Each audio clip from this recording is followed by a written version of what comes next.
I want to give a little shout out to my buddy Jack Luano for introducing me to his creation here, an arrow. It's made by Jack and along with Cupid Archery. It's called the Lwano Carbon arrow, and you can buy them on Amazon for 12 arrows. I think it cost me $31. That's pretty darn cheap. Great for someone like me who just wants to do some target practice. Haven't been doing archery for all that long, maybe 4 or 5 months now, and so I'm not really that good, but I'm enjoying it. 31.5 inches, I believe it is, from tip to from field tip to the end of the nock, and it's 571 grains total weight.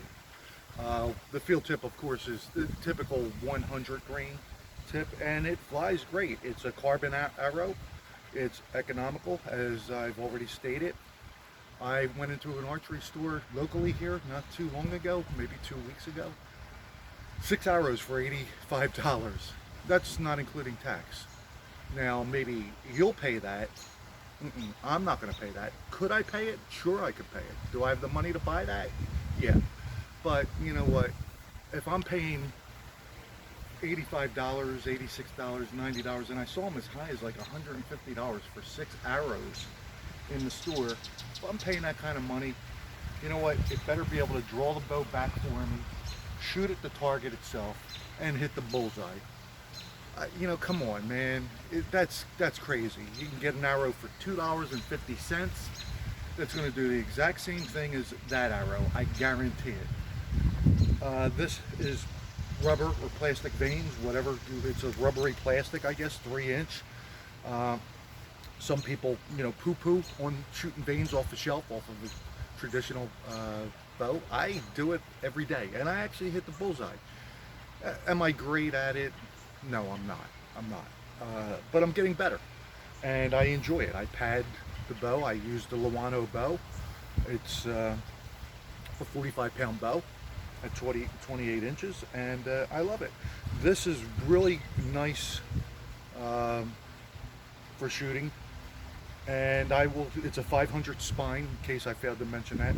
And one of the great things about this is the ease at which you can turn the nock. I don't know if you can see that, but you can turn the nock real easy.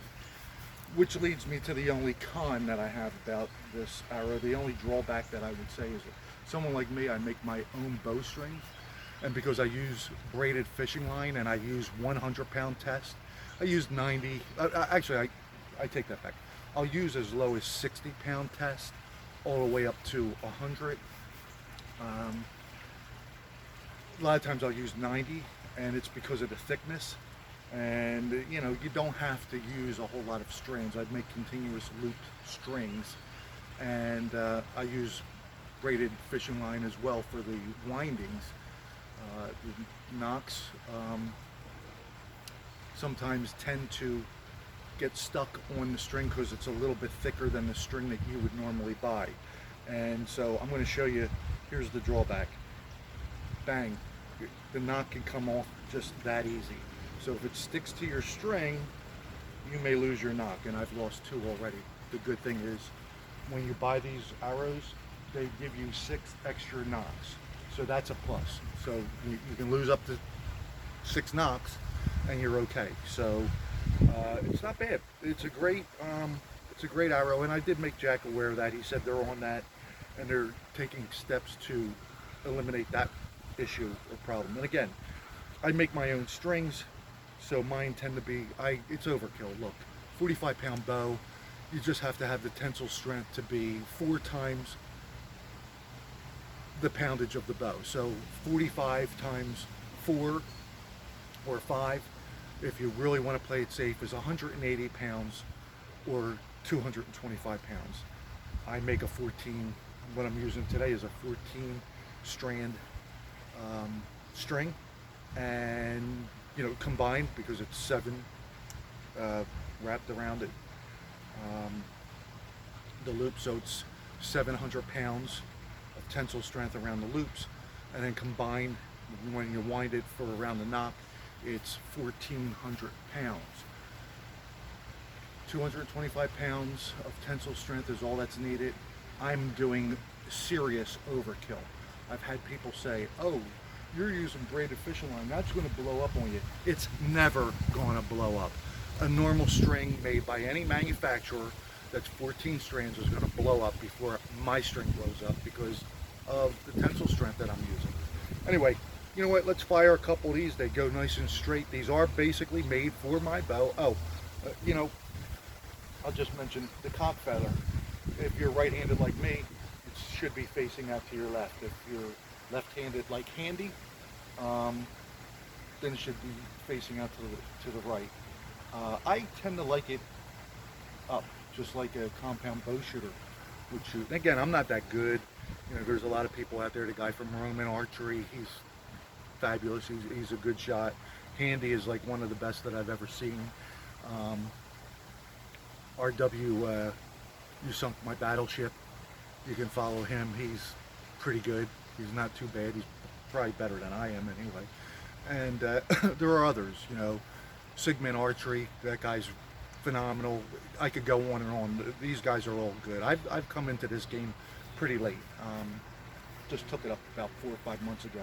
About 5 months ago, I guess, in March. March 22nd is when I got my bow. I got a bow just to see if I would like it back in February. And I liked it so much I got a better bow. I got the Luano bow from Jack Lwano. Thanks, Jack. And thanks for turning me on to this arrow. Let's shoot a couple.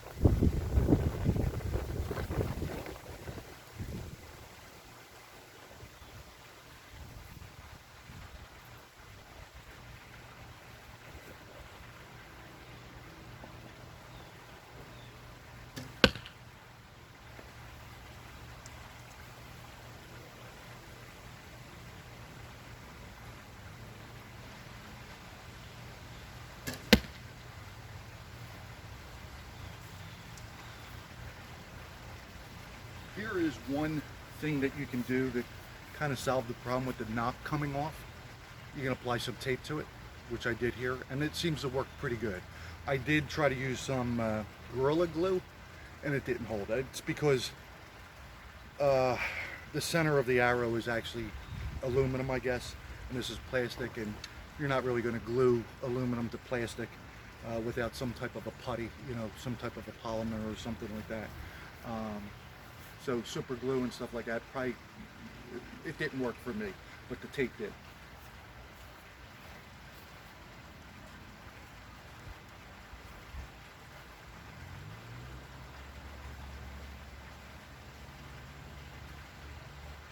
Like I said, I'm not that good, but you see, you can't shoot vanes off of the shelf. I padded my shelf a little bit with some felt. I think it's pretty darn good.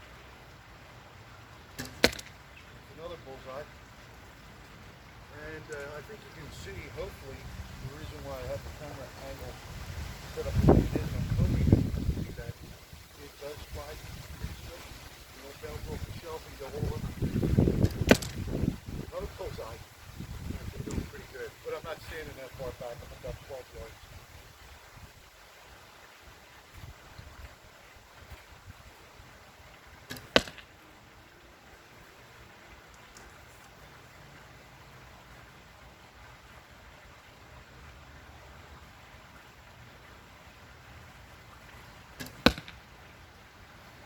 A little high and to the outside. See again, let me show you. If you want to make an adjustment, if you've already put the arrow on the shelf, it's real easy. This one has a little bit of glue sticking to it, so it's not, you know what, let me show you another one. That's my doing. But they spin real easy. See that? Real easy. So like I said, I like it straight up. So we're gonna shoot this. This arrow I'll shoot. Keep this short, sweet.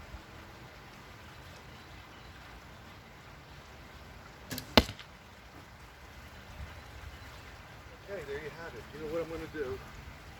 Let me pause this and take the phone down, then I'll show you the shots.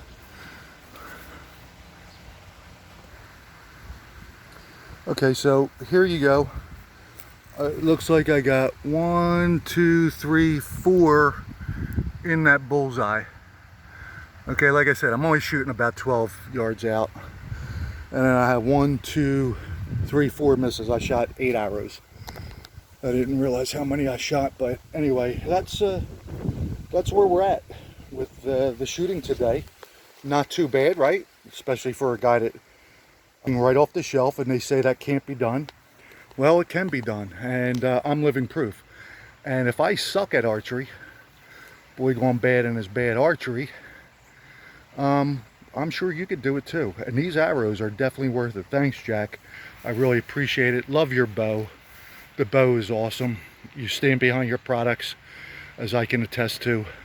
I don't know. I think you should look into these arrows, maybe run out and get some more. I know that I'm going to. Anyway, God bless you all. Please be safe out there, and Jesus is Lord.